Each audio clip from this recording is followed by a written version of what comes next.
G'day tomorrow, man. My name's Nick Columb. I recently heard Tom on Triple J's hack program and it stirred something inside me. I felt called to reach out. So I wanted to send through a little something for you guys to have on file to consider when it comes time to recruiting your facilitators for running your programs. So a little bit about me. I am 35. I'm based in Melbourne. I'm a qualified counsellor. My passion in this field is working with men.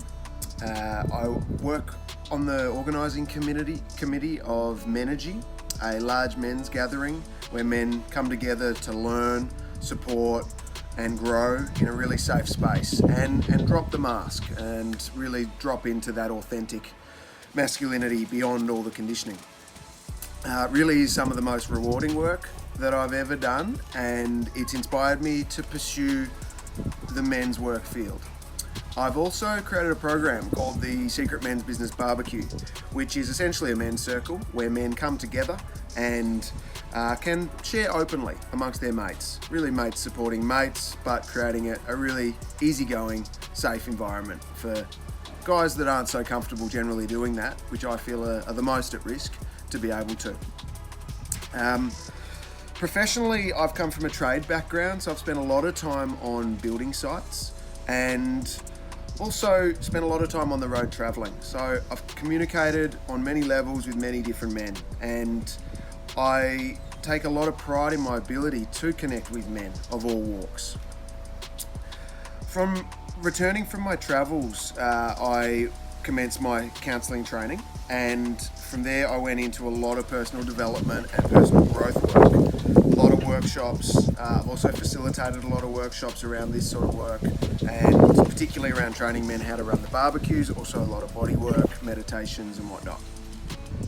My passion in this field really is working with men, as I say, and challenging that view of masculinity in this day and age and in our culture, and really getting men to drop into who they are beyond the mask.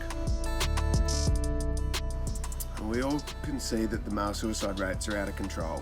Something needs to change, and I'm dedicated to that change. I was touched by suicide in my early 20s when my best mate Richard committed suicide, and there was no warning and no explanation. But I truly believe that had he been able to communicate, had he had a set of skills to be able to talk about what was going on, it wouldn't have happened. That horrific event, as mortifying as it was, sparked something in me, and I feel so passionately now that no man will be left behind on my watch, and that's why I need to do this work. When I heard Tom on Triple J recently, I felt called to reach out, and I knew this work was something I wanted to be involved in. I recently spent 2 weeks at my dad's bedside. He had a stroke and he didn't make it, but it was the most profound experience I've ever been through in my life, and I made a commitment to myself that I would follow my dream and follow my calling to pursue this work. This work has the ability to keep men alive, and although my dad didn't die of suicide, I realised in that moment that I needed to work in this space, working with men to help them communicate the things that we only got to talk about when he was on his deathbed. Thank you so much for considering me. If you have any questions or you'd like to get in contact, you have my details.